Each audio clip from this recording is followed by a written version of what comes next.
Hey y'all, Jenn Dodds here, your no-fluff, full disclosure Texas realtor. Today we're heading south of Houston to talk about one of the most unique spots in Texas, Galveston. We're going to cover what it's like to live there, the history that shaped it, things to do beyond the beach, why people buy second homes or Airbnbs there, the pros, the cons, and how far it really is from Houston. So, if you've been daydreaming about sand between your toes and island vibes while still being close to the city, stick around. This video is going to be your crash course on everything Galveston, Texas. Galveston is a barrier island on the Gulf of Mexico, sitting about 50 miles southeast of Houston. Depending on where you're starting, you can usually make it from downtown Houston to Galveston in about an hour if traffic behaves. From Cypress or Northwest Houston, you're looking at closer to an hour and a half to 2 hours. It's a straight shot down I-45 until the freeway literally drops you at the seawall. Easy peasy, but yes, weekend traffic can be brutal. So what makes Galveston interesting is that it's not just some sleepy beach town. Historically, this is one of the most important cities in Texas. In the 1800s, Galveston was the port city, busier than Houston, with a thriving shipping industry. It was even called the Wall Street of the South at one point. But in the 1900s, Galveston was hit with the deadliest natural disaster in U.S. history, the 1900 hurricane, which killed thousands and wiped out much of the city. After that, Houston took over the main port and Galveston shifted into more of a resort and tourism-driven economy. That mix of history and resilience is part of what makes its island so unique today. So, what is it actually like to live there? Galveston is this quirky blend of laid-back beach town and historic city. You've got neighborhoods like the East End Historic District where colorful Victorian homes and gingerbread-style cottages line the street. Then there's the West End, where you're going to see rows of raised beach houses in every shade of turquoise and coral perched up on stilts for storm protection. Housing here, guys, is all over the map. You can find a small beach cottage. It can start around the 200,000s if you're open to updating it. And then you've got the modern beachfront homes, and you're easily in the million-plus range. Condos along the seawall are definitely more affordable. With that walk-and-leave lifestyle, they can start in the low 200s. But here's the no-fluff part, guys, insurance and flood zones. Living on a barrier island means windstorms and flood insurance are non-negotiable. They can get pricey, sometimes as much as a second mortgage. So if you're moving here, factor that into your budget. So who lives here? So we get a mix of year-round locals who work at UTMB, the big medical branch and one of the island's largest employers, retirees who want that slower pace, and plenty of Houstonians who own second homes. But once that summer tourists clear out, Galveston really feels like a small town where people actually know their neighbors. All right, so let's get to the fun part. What is there to do in Galveston besides sit on the beach? Spoiler alert, there's plenty. First, we've got the seawall. This is the centerpiece. 10 miles of beachfront road lined with restaurants, bars, and sandy spots. People jog, bike, rollerblade, or just stroll while taking in that amazing Gulf breeze. Fun fact here, the seawall was built after the 1900 storm as part of a massive effort to protect the city. They actually raised part of Galveston by pumping in sand. Then you've got the Strand Historic District. Think cobblestone streets, boutique shops, coffee houses, and historic architecture. It feels like you've stepped back in time. And if you like a good party, this is ground zero for Mardi Gras Galveston, which is the third largest Mardi Gras celebration in the U.S. Then you've got Moody Gardens and Schlitterbahn. If you've got kids or just want to feel like a kid, Moody Gardens has the glass pyramids with an aquarium, rainforest, and theaters. Schlitterbahn is the water park everyone heads to in the summer. You've got historic Pleasure Pier, tourist central, but let's be real, roller coasters over the ocean are pretty darn cool. You've got fishing and boating.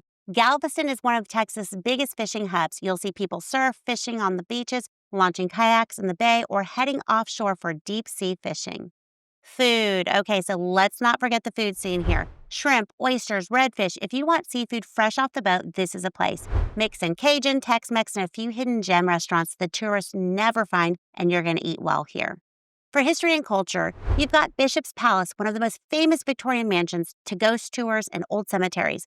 Galveston wears its history proudly. Dickens on the Strand is another can't-miss holiday festival with costumes and Victorian flair. Now, let's talk about one of the biggest reasons people buy in Galveston: second homes and Airbnb rentals. A lot of people from Houston and even Dallas or Austin snag a beach house here as their weekend getaway. But here's the beauty, guys.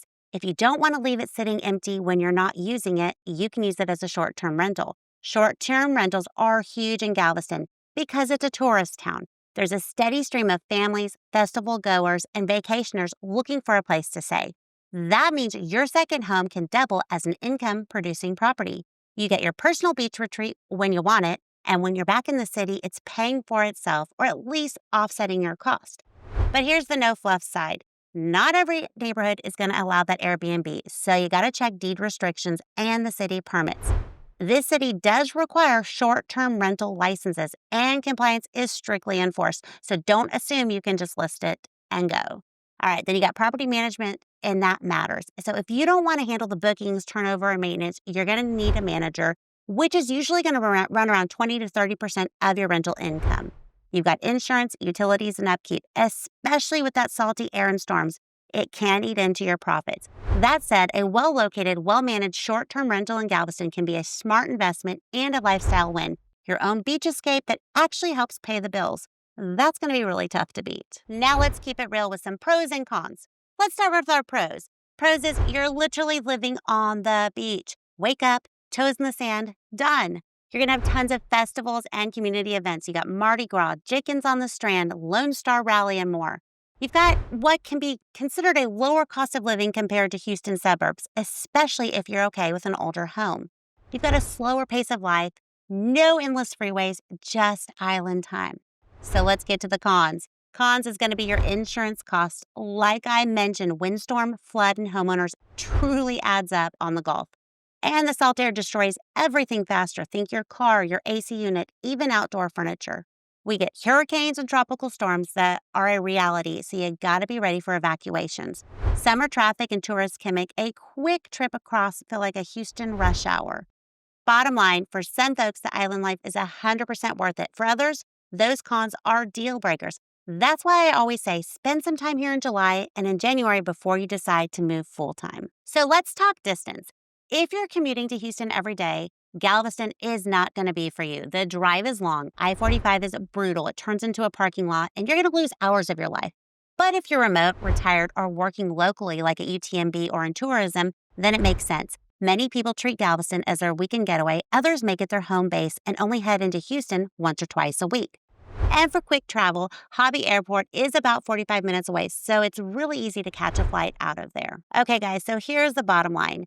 Galveston is this quirky, historic beach meet city kind of place, and it's not for everyone, but for the right person, it's paradise with a Texas twist.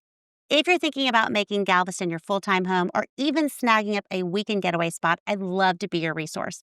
I'll give you the full no-fluff breakdown on neighborhoods, insurance, flood zones, and all the things you need to know before you buy a home anywhere in Texas. Drop me a comment with your questions, hit that subscribe button for more unfiltered Texas real estate talk, and don't forget, call, text, or DM me if you're ready to start your home search. Thanks for watching, and I'll catch you on the next video.